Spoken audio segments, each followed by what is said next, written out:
Assalamualaikum warahmatullahi wabarakatuh. Salam sejahtera bagi kita semua.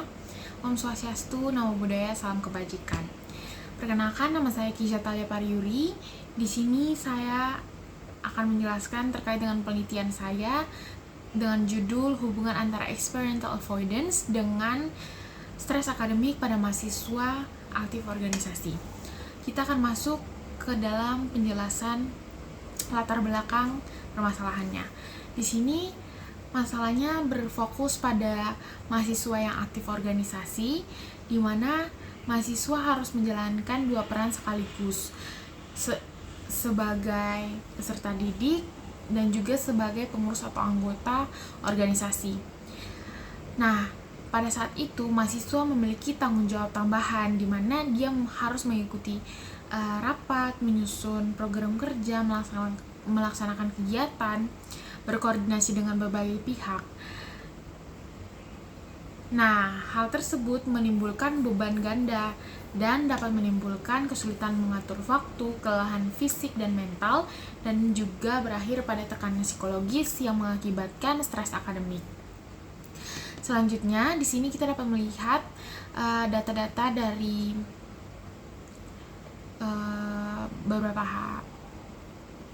sumber. Yang pertama adalah jumlah mahasiswa di Indonesia mencapai lebih dari 9 juta mahasiswa, dan juga terdapat banyak, bahkan ribuan organisasi kemahasiswaan yang tersebar di berbagai perguruan tinggi yang ada di Indonesia. Dan dapat dilihat stres akademik global itu mencapai 56,2%, dan di Indonesia sendiri terdapat 36,7% sampai 71,6%.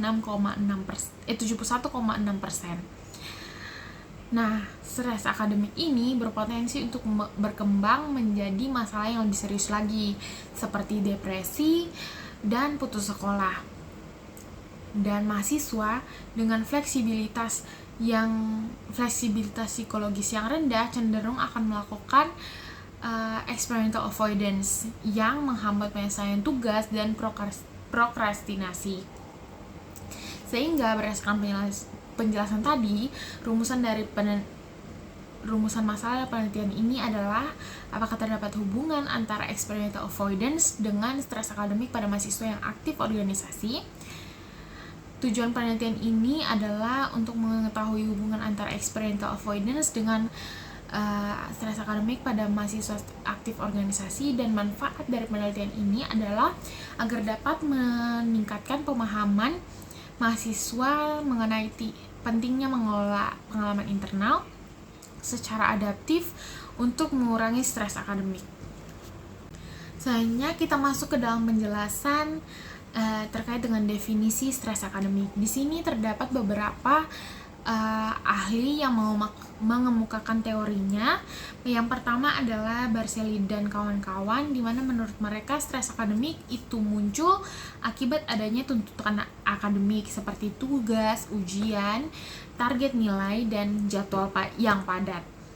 Stres akademik itu terjadi karena adanya ketidaksesuaian antara tuntutan akademik dan kemampuan individu untuk memenuhinya. Sementara menurut Rao, stres akademik itu dapat berkembang menjadi distres yang berdampak pada aspek psikologis dan perilaku individu. Dan stres akademik itu juga dapat diperparah oleh ambisi akademik yang tinggi. Selanjutnya, menurut Desmita, stres akademik itu adalah bentuk dari ketegangan emosional akibat adanya peristiwa di lingkungan sekolah maupun perkuliahan. Nah, stres akademik ini berkaitan dengan perasaan terancam terhadap keselamatan diri dan harga diri. Dan stres akademik itu berdampak pada reaksi fisik dan psikologis dan perilaku mahasiswa. Stres akademik juga mempengaruhi penyesuaian diri dan prestasi akademik mahasiswa.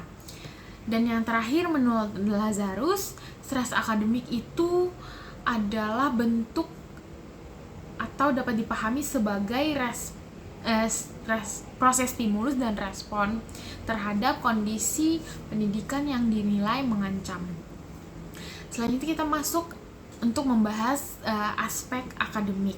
Aspek akademik ini yang dikemukakan oleh Robotham. Terdapat 4 aspek, yaitu aspek kognitif, di mana individu yang sulit fokus, mudah lupa, dan sulit mengambil keputusan adalah contoh-contohnya. Yang kedua ada aspek afektif, di mana ditandai dengan individu yang cemas, mudah marah, dan memiliki emosional yang tidak stabil. Itu adalah contoh dari aspek afektif.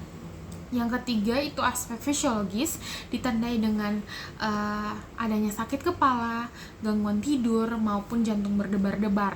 Dan yang ketiga itu aspek perilaku, di mana individu cenderung menunjukkan perilaku menarik diri, menunda pekerjaan, dan agresi verbal. Selanjutnya adanya faktor-faktor dari stres akademik. Di sini menurut Barsali dan kawan-kawan terdapat 2 faktor utama dari stres akademik, yaitu faktor internal dan faktor eksternal.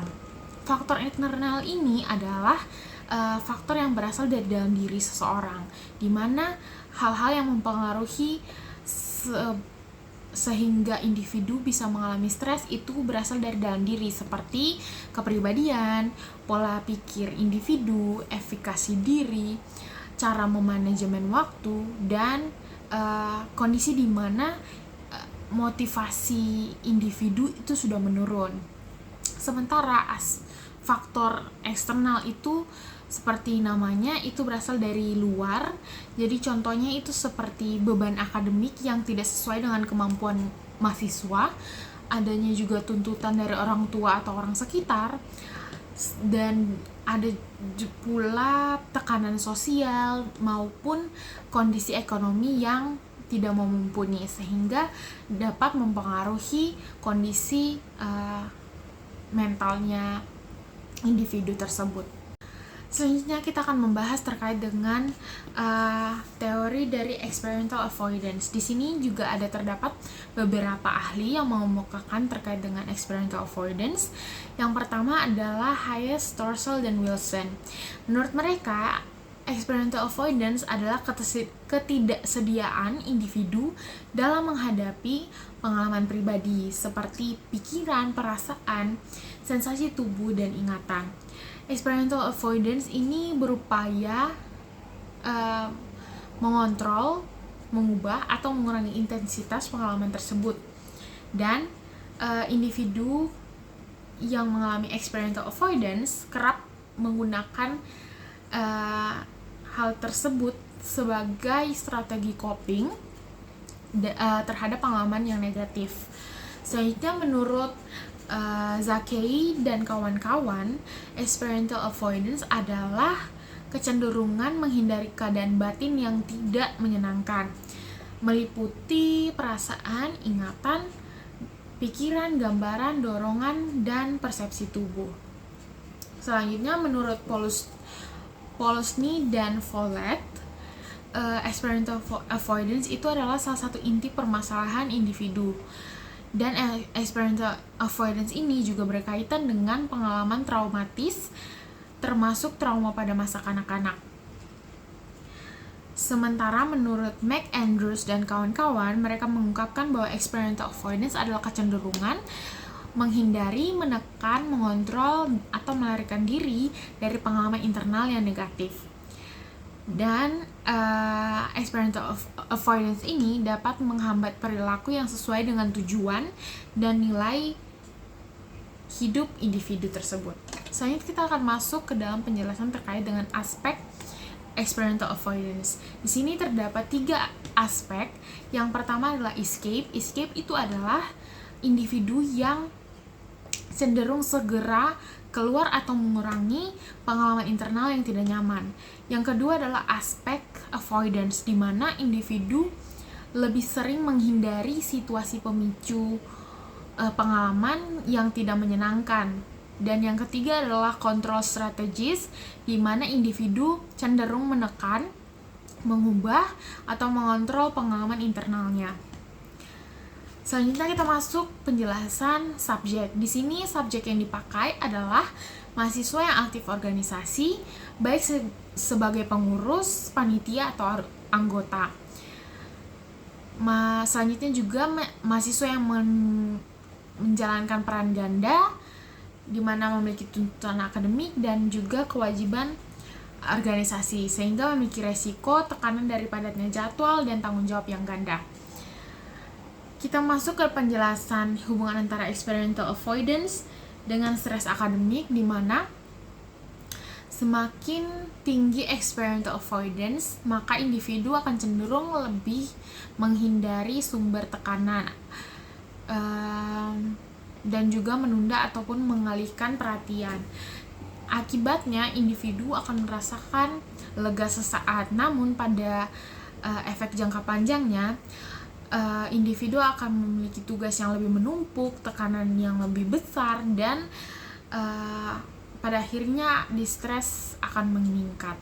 Sementara apabila experiential avoidance-nya rendah, maka individu cenderung akan menghadapi tekanan secara terbuka, coping yang lebih adaptif, dan akhirnya stresnya lebih terkontrol.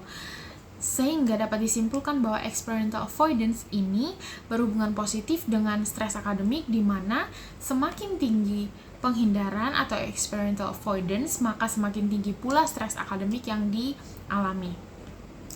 Sehingga berdasarkan penjelasan tadi, hipotesis yang dapat diambil adalah, pertama, hipotesis 1 itu terdapat hubungan positif yang signifikan antara experiential avoidance dengan stres akademik pada mahasiswa yang aktif dalam organisasi. Sementara hipotesis 0-nya adalah tidak terdapat hubungan yang signifikan antara experiential avoidance dengan stres akademik pada mahasiswa yang aktif organisasi.